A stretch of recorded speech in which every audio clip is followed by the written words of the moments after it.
Bon, enfin, il est là, ce n'est pas trop tôt.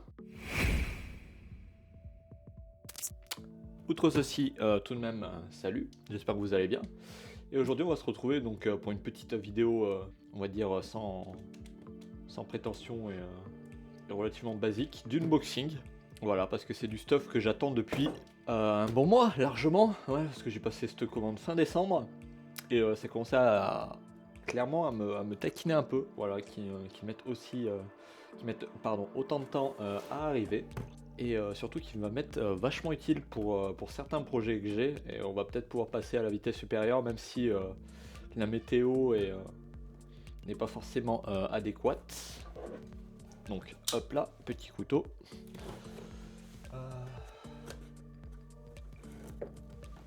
Oh. Putain, va falloir que je l'aiguise. Voilà. Comme j'ai une semaine, on va dire, relativement chargée et que j'ai passé mon week-end dans Lozère, je n'ai pas eu le temps de lui foutre un petit coup à la pierre japonaise. Hop là, donc de la protection, on s'en bat les couilles. Pardonnez-moi de cette vulgarité, la facture. Encore de la protec, mais ça, on s'en bat un peu.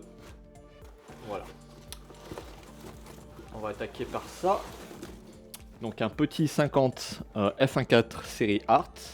Voilà, donc histoire d'avoir une petite optique portrait à grosse ouverture qui soit relativement sympa du moins. Qui ira très bien sur ma bague Metabones, du coup sur le GH5 ou alors sur la CTR2 avec la bague Sigma MC11. Pour le coup, je sais que ça marche très bien parce que j'avais eu déjà l'occasion de l'avoir entre les mains. Et occasionnellement, ceci. Ça, je l'attendais réellement impatiemment. Et on va voir tout de suite ce que c'est. Quoique, on va attendre un peu, on va attaquer par le Sigma. Parce que je kiffe cet objet et mon dieu, j'étais pressé de l'avoir. Hop là, on va poser ça là derrière. Voilà, donc petite optique garantie 3 ans, hein, la base. La paperasserie habituelle. Ainsi que la petite sacoche. Putain, déjà que j'en ai quelques-unes de sacoches qui me servent à rien, ça m'en fera une de plus. Génial. Hop, voilà, donc petite sacoche rembourrée hein, qui protège bien tout de même. Hein. En même temps, quand on paye une optique 700-800 balles, ça me paraît quand même. Ça peut me paraître bien quand même d'avoir ça dans la boîte. Voilà, donc petit 51.4. Voilà, je vais pas forcément rentrer dans les détails, hein. Il existe quand même pas mal de reviews sur cette optique, mais bon, on est quand même sur une optique extrêmement sharp, vu que c'est une optique prime, encore plus que le 18-35. Vraiment, déjà les zooms en série art sont extrêmement piqués, mais pour le coup, les optiques prime, franchement, c'est même limite trop, j'ai envie de vous dire, limite réellement chirurgical en termes de piqué dans l'image. Puis voilà quoi, 51.4, un diaph 9 lamelles. Voilà, donc on monture EF. Voilà, pour l'histoire de réellement pouvoir l'utiliser à la fois sur mon Alpha 7R2 et mon GH5. Voilà. Allez. Voilà. Ainsi que le petit capuchon. Génial. Donc du coup il ira très bien avec mon 1835. On va foutre ça un peu de côté. Hop.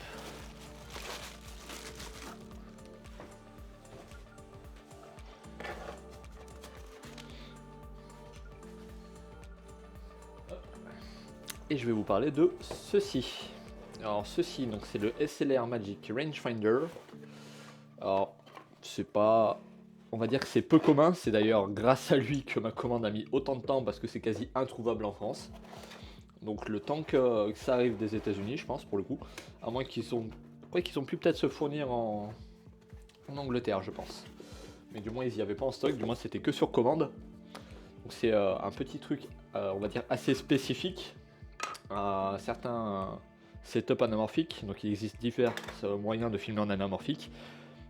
Soit on a l'argent et on achète des objectifs anamorphiques, soit on n'a pas l'argent et on utilise des adaptateurs, ou alors il existe une alternative qui est tout simplement les hypergonars.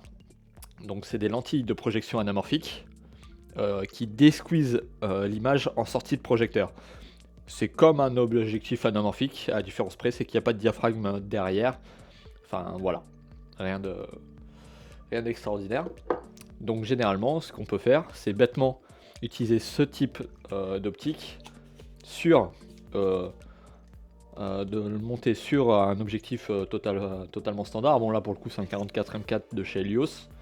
On peut le monter sur d'autres objectifs. Après dépendamment des capteurs, des focales, etc.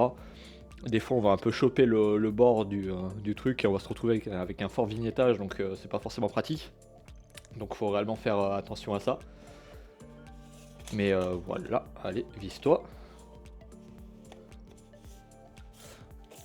Voilà, donc bêtement, voilà, vous mettez votre objectif sur le boîtier, vous mettez l'hypergonar à l'avant. Le principal souci de ce type de setup, c'est par contre d'un point de vue focus. Parce qu'il faut faire à la fois le focus sur l'objectif, c'est-à-dire faire la mise au point sur l'objectif, et à la fois là-dessus. Donc si les deux sont pas réglés au bon endroit, on n'a pas la bonne mise au point. Donc c'est clairement la dèche pour faire le point là-dessus. D'autant plus que la mise au point minimale est extrêmement loin à cause de ça. Donc c'est quasiment impossible de faire du close focus, à moins de pouvoir adapter à l'avant des lentilles macro, par exemple, voilà, via un adaptateur qui pour le coup là est imprimé en 3D, faudra que je m'en fasse un peu plus costaud. Mais c'est peu pratique. Ou alors, on peut avoir ceci. Non seulement ça va réduire donc la distance de focus minimale de l'ensemble, et ça va surtout me permettre, et ça c'est génial, de bêtement de mettre mes deux optiques du coup à l'infini, et du coup je pourrais faire le focus qu'avec cette bague. Donc je vais me retrouver, je vais passer d'un système dual focus à un système simple focus, enfin single focus, comme les objectifs classiques. Et du coup de compléter mon rig anamorphique. Bref, pour conclure, petit saut dans le temps, voilà donc un petit setup anamorphique une fois monté. Pour le coup, celui-ci n'est pas réellement optimal. Parce que avec le 51.4 au cul, j'ai déjà fait quelques essais pour le coup. Et je vais choper un peu les bords de la carcasse du Rangefinder, ce qui fait que je me retrouve avec un vignetage réellement très prononcé, alors que je l'aurais absolument pas si je ne l'avais pas à l'avant. Donc pour le coup, mais ça doit se régler environ le speed booster au cul. Et du coup là je me retrouverai avec un petit 100 mm anamorphique. Voilà. Avec une petite ouverture, voilà. Somme toute sympathique. Et vu que pour le coup je suis avec une optique extrêmement piquée à l'arrière, ça va me permettre de pouvoir shooter quand même avec quasiment à pleine ouverture. Vu que pour le coup j'ai fait quelques essais et ça marche clairement bien.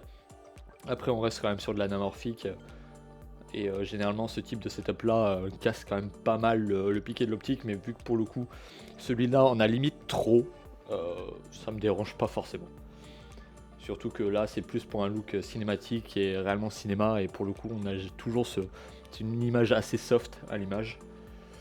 Donc bref, je vais arrêter d'épiloguer là-dessus. On va conclure bêtement en disant prenez soin de vos watches, de vos optiques, et tout simplement à la semaine prochaine.